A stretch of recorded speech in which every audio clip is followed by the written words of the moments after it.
Are queer pageants in South Africa still relevant? And what significance do they present to the individuals who partake in them? Do these organizations put queer topics and social issues at the forefront and uplifting the community in a positive and inclusive light as it should be? With recent news being flooded with questions, the need for answers about what really happens behind the scenes can no longer be ignored.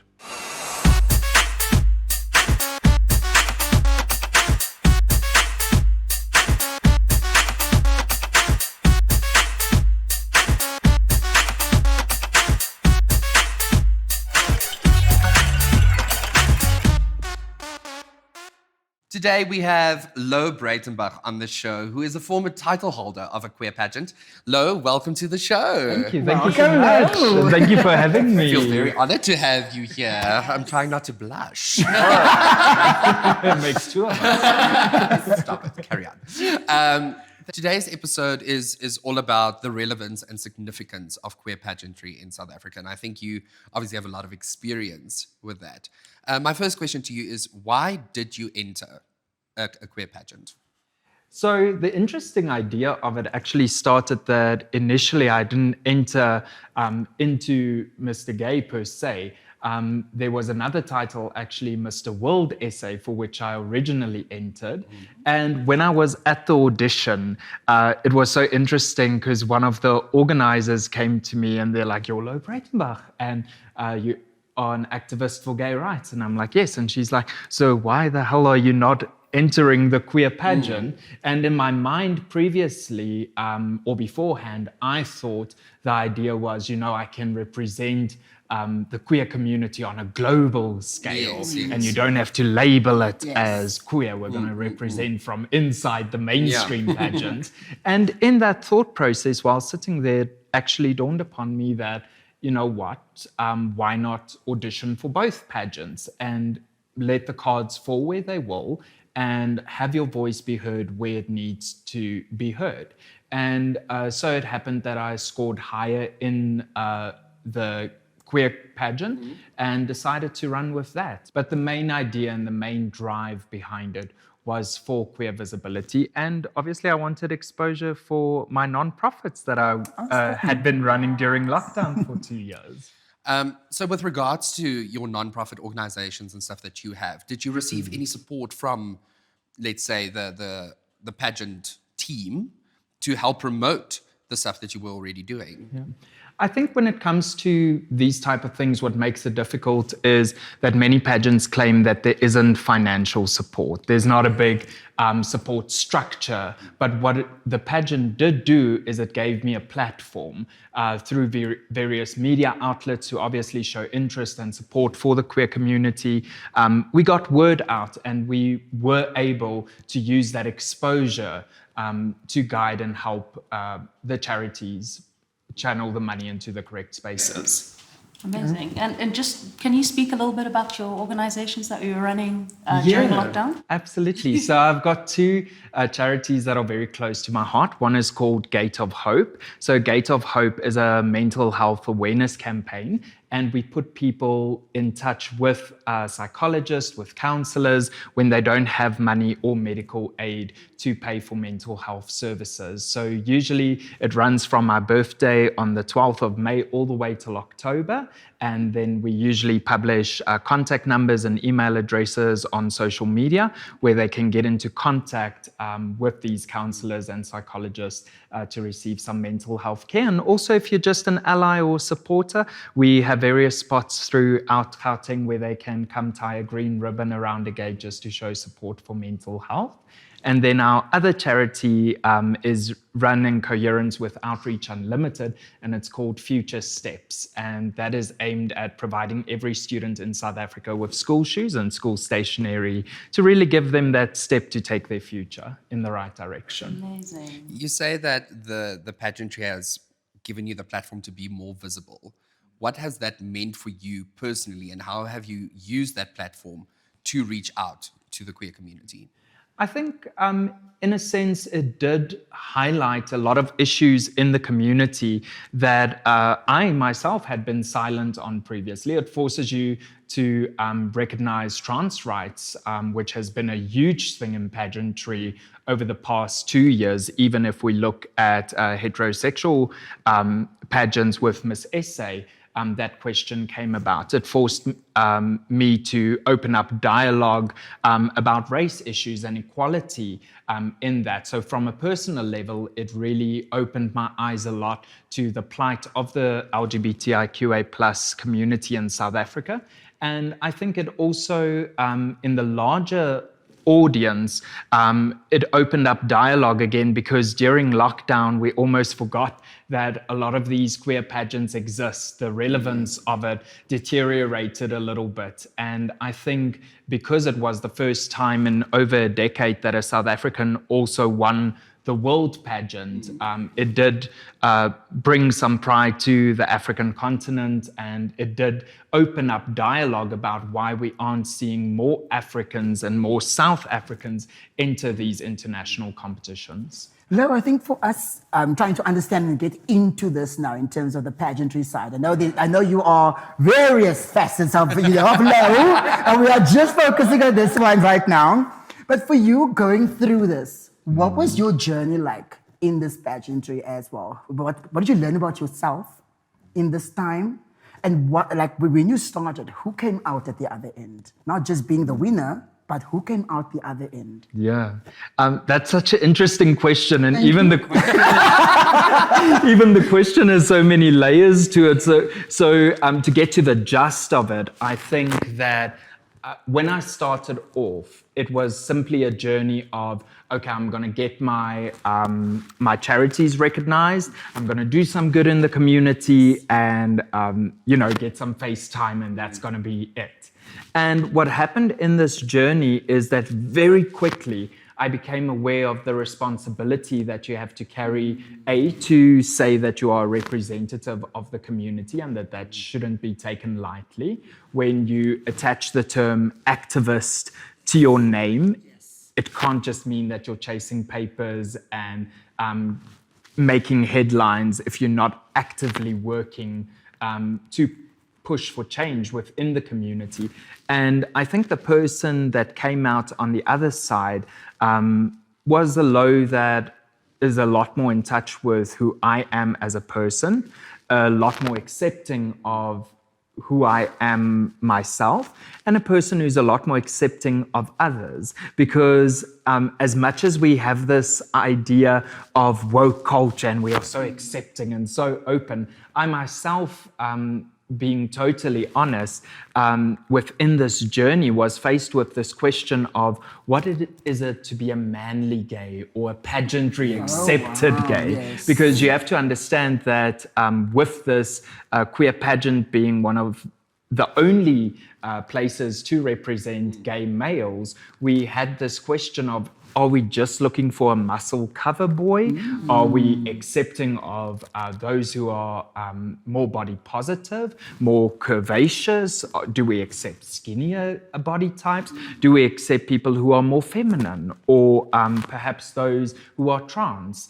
And it opened that dialogue for myself to go, oh, but wait, I was actually maybe a bit homophobic internally without realizing it, just by having that idea of what I thought a pageant king had to be. And that was a big struggle for me to go and do that introspection and go, oh, wait, maybe I'm not as accepting of myself or as accepting of others as I put out there on social media. And that was a very personal journey that I had to take to go, okay, maybe I'm not saying on my profile, no fats, no femmes, no this, but internally in my mind, it was a dialogue that I had to change to go, if we are looking for a Mr. Gay or a Miss Gay or whatever we attach to that title, how accepting are we as a community of whoever enters that pageant and what can they bring to the table? But you see, and that brings me to my next question is,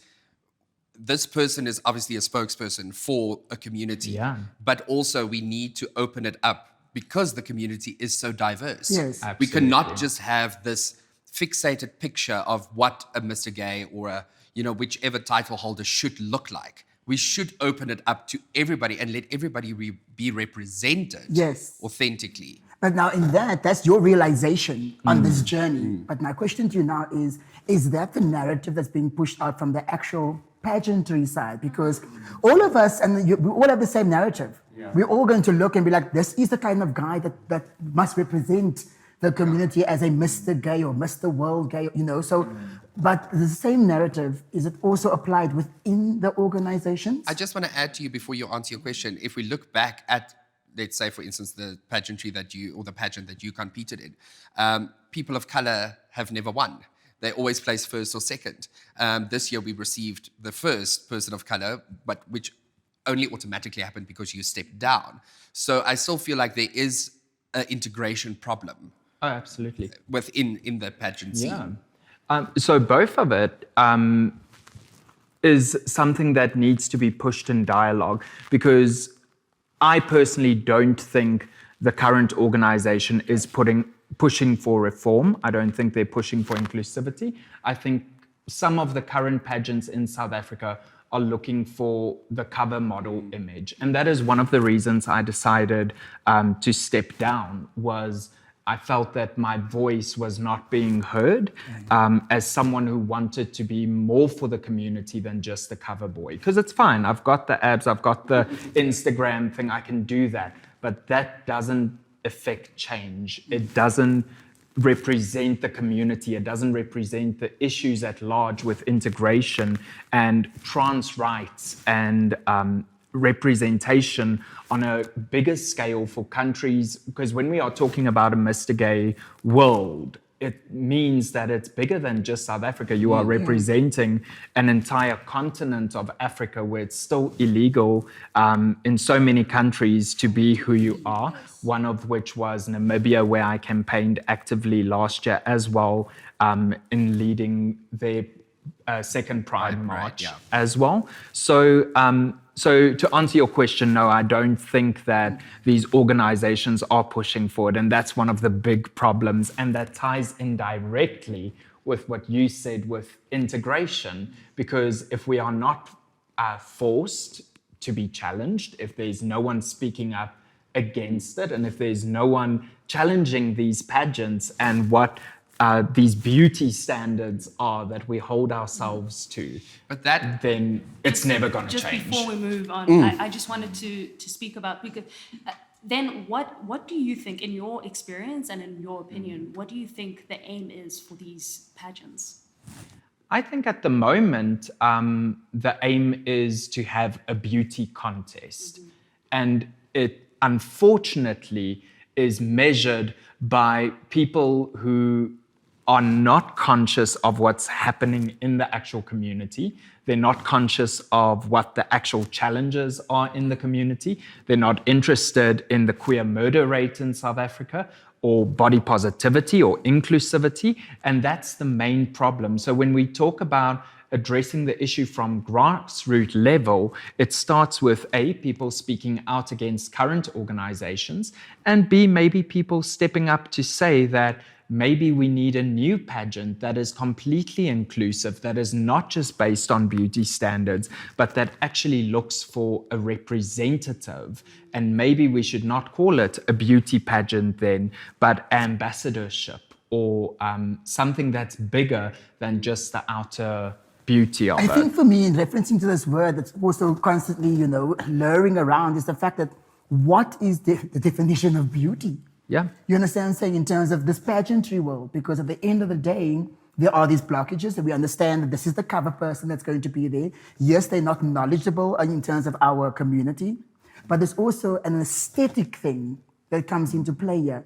And what is the definition of beauty in that? And yet again, this is what we faced with on a daily basis in our community. Like, do you look this way? And that's the thing, we encourage people to embrace their own beauty. Yes. And we want people to be comfortable in the individuality, but on the other side, it's told you have to look like this. There we go.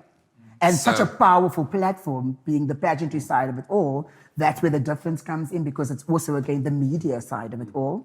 and we going, oh wow, that's what I should aspire to. That's what I should look to, you know. But I mean, I'm not going to be a white male who's gay with a lot of muscles. You know, like that. That's never going to be something I'm going to fit into. Jody, I see you like Thank you so much, Shanae. I want to... Just one more thing. Yes. What do you think it would take to, I don't know, challenge an organization like this, as big as this, to, I don't know, change or kind of introduce change in these kind of pageants? Because the thing is, I just want to add before you answer the question, because it's good to see everything on a website. You know, the words are there and this is what we stand for, but it's different when you actually in the pageant or you meet people in the pageant and it's like whatever mandate is set out, it's completely the opposite. Yeah. It's not being followed. Yeah, I think talking about opening a dialogue for change has already happened. It happened a few minutes before I stepped down. There was a rumbling and people started talking and saying, but why aren't you speaking up against things if this feels so wrong? Why are you keeping silent? And that's part of why I broke my silence and stepped down, because I didn't want to be associated with something that is just physical. And then obviously Bongs, who's a very dear friend of mine, stepped up for himself and said that the pageant is not being inclusive enough. They're not being serious about their mission to say that they are transforming and including people from different backgrounds and different regions of South Africa. And he felt that his community wasn't represented and that there wasn't a voice for him to be heard. So he stepped down. So when we talk about people standing up and starting a dialogue, I think that has already happened. What we need from here on out is for more people to maybe write to these councils, and not just the South African one, to the international board and say that we want this type of representation on an international scale as well, because it's not just a South African problem, it's a problem with pageantry as a Globally. whole.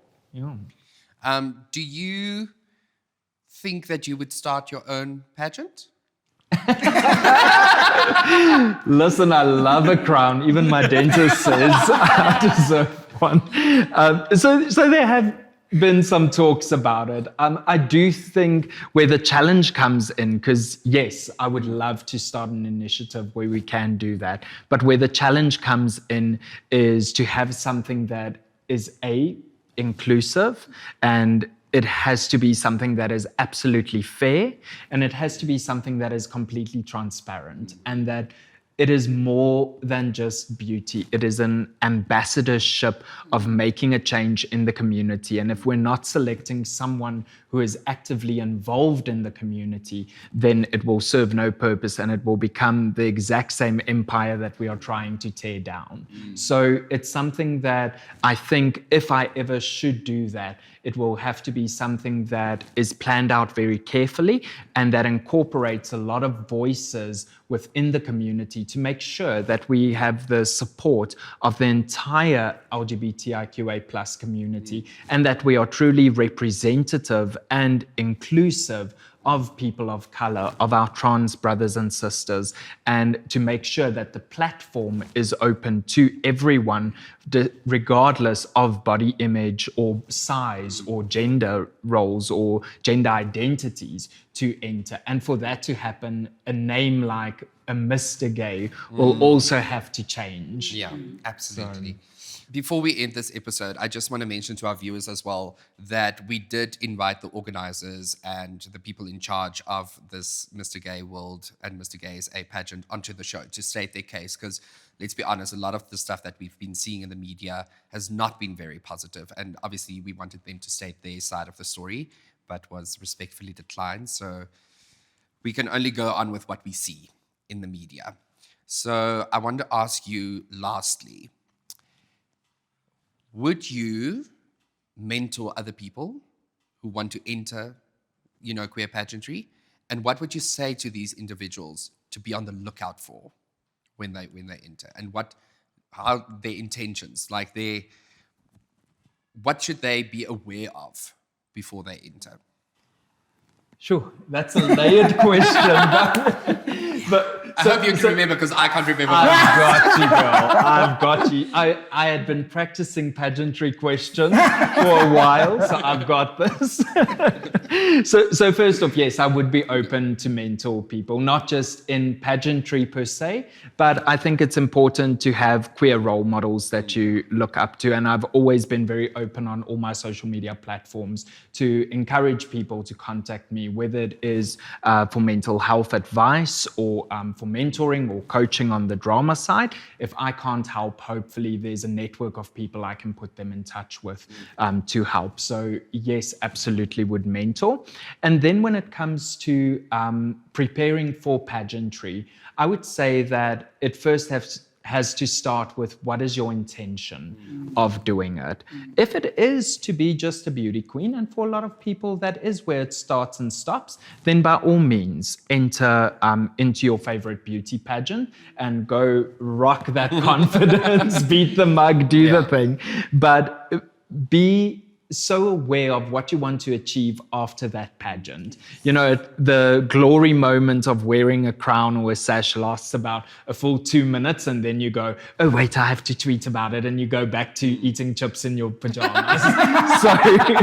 so the glory and the glitz and the glam of it is very short-lived, and you have to know what do you want to do with that title afterwards. And if it really is about representing the community or helping the community at large, then make sure that you do that. Don't just say that you will help, or say that you are a representative, or say that you are an activist, because I think a lot of times we use these things as a little social media hashtag to be attached to our profile. Then make sure that you do go out and you affect change where you go. And as far as to conclude, things to look out for, I would say make sure that you know who you're getting in bed with. Do your research about the organization. Not in bed physically with. Just Absolutely. Make sure that you do your research on the organization. Make sure that the people who are running the organization are people of integrity and value, and people that you can see in the community. If you are entering a pageant that says that they are helping the community, but the organizer has never been seen in the community, that should already be a red flag. Make sure it's people that you can hold hands with and effect change with together. I think the main thing that I'm taking from this episode is accountability. Absolutely. Whether it is a contestant participating in a queer pageant or the organizers and everybody working behind the scenes, we need to hold people accountable, whether it's the sponsors who are part of this. Speak up if you see that something is not right, because that's the only way that we're going to be able to move forward. Absolutely. Do you guys agree? I do, yeah. And fully also in terms of the definition of beauty, you know, and I think I stay there for a bit because it's just the clarity that's coming through is so profound. And I love what you have done, Louw, in a serious note. You've gone there, you've effected change. You could have stayed where you were and you could have just carried on and lived the role out in the crown, but you actually made a step in an opposite direction, and that opposite direction was to fight for all of us, and that's quite incredible. So seriously, well done. Thank you so much. Just one more thing. We can't all be as brave as you, but we can support each other. Absolutely. That we can. We wish you well on your endeavors forward, and may your activism work and your charities just prosper and open doors for many individuals and people who are less fortunate and who sometimes just feel a little bit lost. Thank you. And thank you for the amazing work that you guys are doing by opening the dialogue on this topic and many other serious topics. Thank you. Thank you. Queer organizations who represent queer individuals need to be more involved and aware with the communities they are trying to uplift, to understand the needs, desire, issues, and challenges the community face, and not just to illuminate a facade of world peace. We need to hold these individuals accountable and to make sure that the sash is used for the greater good and the communities at hand.